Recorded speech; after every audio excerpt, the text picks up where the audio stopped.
ఇప్పుడు ఆల్రెడీ చేస్తున్నారు కదా రాయలసీమ ప్రాంతానికి సంబంధించి. మీలాంటి వాళ్ళు చాలామంది రాయలసీమ ఇప్పటికే వెనకబడిపోయింది, ఇప్పటికే దానికి సంబంధించి చాలా ఇబ్బందులు పడుతూ ఉందని చెప్పేసి చాలామంది మాట్లాడుతూ వస్తున్నారు. రాయలసీమకి సంబంధించి రావాల్సినటువంటి కూడా ఇవ్వట్లేదు అనేది ఒక పెద్ద ఉధృతంగా ఉద్యమం చేసే పరిస్థితికి కూడా వస్తున్నటువంటి సిచ్యువేషన్స్ చూస్తున్నాం కదా.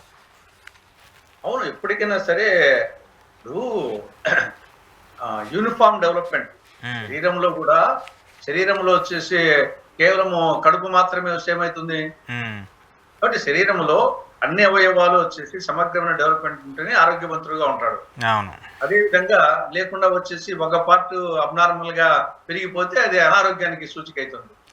కాబట్టి రాష్ట్రంలో కూడా అన్ని ప్రాంతాలు వీలైనంత వరకు సమగ్రంగా డెవలప్ అయ్యేదానికి ఏ ప్రభుత్వమైనా చేస్తేనే అది మంచి గవర్నమెంట్ అనిపింటుంది, మంచి రాష్ట్రంగా డెవలప్డ్ రాష్ట్రంగా అవుతుంది. అలా కాకుండా ఒక ప్రాంతము అబ్నార్మల్ గా ఇంకొక ప్రాంతం వచ్చేసి చాలా ఇబ్బంది పడే పరిస్థితి ఉంటే డెఫినెట్ గా అది ఏమాత్రం మంచిది కాదు. కాబట్టి మీరు చెప్పినట్టు యాక్చువల్ గా శ్రీబాగ్ ఒడంబడిక ప్రకారం అయితే రాజధాని హైకోర్టులో ఒక ప్రాంతానికి ఒక ప్రాంతానికి అని మామూలుగా శ్రీబాగ్ ఒడంబడికలోనే ఉంది. దాన్ని తమిళ ఆంధ్ర రాష్ట్రం ఏర్పడినప్పుడు ఆ సూత్రం ప్రకారంగా రాయలసీమలో రాజధాని, కోస్తాలో హైకోర్టు పెట్టారు. సరే మళ్ళా తెలంగాణతో కలిసినప్పుడు రెండు పోయినాయి అనుకోండి. కానీ మనం వచ్చేసి ప్రారంభమే మనము రెండు ప్రాంతాలుగా రాయలసీమ సర్కార్ రెండు ప్రాంతాలుగా ఉన్నాయి. రాజధాని హైకోర్టు రెండు కళ్ళ లాంటివి, ఒకటి ఒక ప్రాంతం ఇంకోటి ఒక ప్రాంతం అనేది అనుంటి వచ్చింది. అలాంటిది సరే రాజధాని వచ్చేసి సెంట్రల్ ప్లేస్ కాబట్టి అమరావతిలో పెట్టడం అనేది అప్పుడు అందరు కూడా దాన్ని అందరికీ అనుకూలంగా ఉంటుందని. కాబట్టి నేను అయితే ఆ సమయంలో కూడా నేను చంద్రబాబు పీరియడ్ లోనే నేను 3-4 ఆర్టికల్స్ రాశాను. రాజధాని అమరావతిలో పెట్టండి కానీ హైకోర్టు వచ్చేసి రాయలసీమలో పెట్టండి, లేకుంటే కన్నా భవిష్యత్తులో వచ్చేసి ఇది ఈ రోజు మీద జరిగిపోతాం అనుకోవచ్చు కానీ భవిష్యత్తులో ఇది ఇంకొక విభజనోద్యమానికి దారి తీస్తుంది. ఇది వచ్చేసి అని నేను ఆ రోజు 3-4 ఆర్టికల్స్ కూడా రాశాను వచ్చేసి. సరే ఏదో అది కూడా వచ్చేసి అప్పుడు ఇద్దరు చంద్రబాబు తప్పే జగన్ ప్రతిపక్ష నాడుగా జగన్ ఏమీ దాని గురించి మాట్లాడలేదు. ఇప్పుడు తర్వాత ఏదో న్యాయ రాజధాని అంటున్నాడు కానీ ఆయన ప్రతిపక్ష నాటున్నప్పుడు ఏ రోజు కూడా మాట్లాడలేదు. కాబట్టి ఇద్దరు రాయలసీమలో ఉండి ఇద్దరు కూడా వచ్చేసి ఆ విషయంలో వచ్చేసి రాజధాని విషయంలో అందరూ సపోర్ట్ చేశాము, హైకోర్టులో పెట్టమని చెప్పాము. దానికి పెద్ద ఉద్యమాలు కూడా జరిగినాయి మొత్తం, కానీ పట్టించుకోలేదు.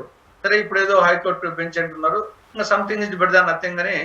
కాబట్టి ఎప్పటికైనా సరే ఇది ఆకు అన్యాయం జరుగుతుంది అనే ఫీలింగ్ రానంత వరకు వచ్చేసి ఉంటుంది, కానీ వచ్చిన తర్వాత చాలా ఇబ్బంది. కాబట్టి ప్రభుత్వాలు అభివృద్ధి చింతారు. ఇప్పుడు చంద్రబాబు నాయుడు ప్రభుత్వము ఎంతసేపు ఉదయం లేచినాలంటే ఏ అంటే అమరావతి, పి అంటే పోలవరం, ఏ అంటే అమరావతి, పి అంటే పోలవరం, ఈ రెండు తప్ప ఇంక ఏం వాళ్ళకి వచ్చేసి కనిపించలేదు, వినిపించడం లేదు రాష్ట్ర ప్రజల యొక్క ఘోష వచ్చేసి.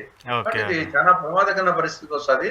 ఇప్పటికైనా వచ్చేసి మీరు చెయ్యండి, కానీ ఓవర్ గా చేస్తే ఇప్పుడు ఎటుంటుందంటే ఏది కూడా శృతి మించితే ఇబ్బంది అవుతుంది. అతి సర్వత్రా వర్జయేత్ అని పెద్దలు ఎప్పుడో చెప్పారు. అతి సర్వత్రా వర్జయేత్, అతివృష్టి గాని అనావృష్టి గాని ఏదైనా గాని సమదృష్టి ఉండాలా. అతి అతి సర్వత్రా వర్జయేత్. కాబట్టి చంద్రబాబు ప్రభుత్వం కొన్ని విషయాలు అతి చేస్తా ఉంది. ఉదికొచ్చేసి శ్రీశైలము డ్యామ్ దగ్గర ఆ ప్లంజ్ పూల్ వచ్చేసి మనకి అలార్మింగ్ గా ఉంది. వచ్చేసి శ్రీశైలం డ్యామ్ దగ్గర ప్లంజ్ పూల్ వచ్చేసి చర్య తీసుకోపోతే రేపు వర్షం వస్తే ఏమన్నా అంటే మొత్తము శ్రీశైలం డ్యామే కొట్టుకుపోయే పరిస్థితుంది. శ్రీశైలం డ్యామ్ కొట్టుకుపోతే జలప్రళయం, నాగార్జున సాగర్ నిలవదు, వాళ్ళు వచ్చేసి పులిచింతలు నిలవదు, ప్రకాశం బ్యారేజ్ నిలవదు, మొత్తం వచ్చేసి కృష్ణా నది ప్రాజెక్టులన్నీ మొత్తం శ్రీశైలం కానుంటే ఇంకా ప్రకాశం బ్యారేజ్ వరకు ఏముండవు అనమాట. జల ప్రళయం అంతే. అంత ప్రమాదం జరుగుతూ ఉంటే అనేక సార్లు 2009లో వచ్చినటువంటి ఆ యొక్క రోషయ్య గారు ముఖ్యమంత్రిగా ఉన్నప్పుడు ఆ ప్రళయం వచ్చింది. ఆ రోజు నుంచి ఆ ప్లంజిప్పులు వచ్చేసి ఈ రోజు వరకు వచ్చేసి అనేక గవర్నమెంట్లు వచ్చాయి. ఏమేమో గోదావరి బనకచల్ల మాట్లాడతారు. ఇక్కడ అన్నమయ్య ప్రాజెక్టు కొట్టుకుపోయేదానికి చిన్న ప్రాజెక్టు దాని గట్టడానికి దిక్కులే వచ్చేసి గోదావరి బనకచల్ల ఈ పెద్ద పెద్ద మాటలు. ఆ శ్రీశైలం ప్లంజిప్పులు వచ్చేసి దాని సేఫ్టీని కాపాడుకునే దానికి కొన్ని 200-300 కోట్లు ఖర్చు పెట్టడానికి దిక్కులే.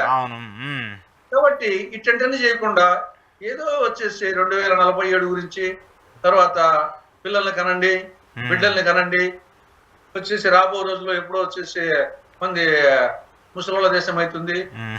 ఇక్కడ ఏదో ఉన్న యువతకు వచ్చేసి అందరికి ఏదో పెద్ద కల్పించినట్టు, ఉన్న వాళ్ళకి వచ్చేసి అందరికి ఉద్యోగాలు ఇచ్చి చాలా సుఖ సంతోషాలతో శాంతి సౌభాగ్యాలతో వదిలినట్టు అందరినీ చేసి ఇంటికో పారిశ్రామికవేత్త అంట, ఇంటికి ఒక తాగుబోతును తయారు చేస్తున్నారు.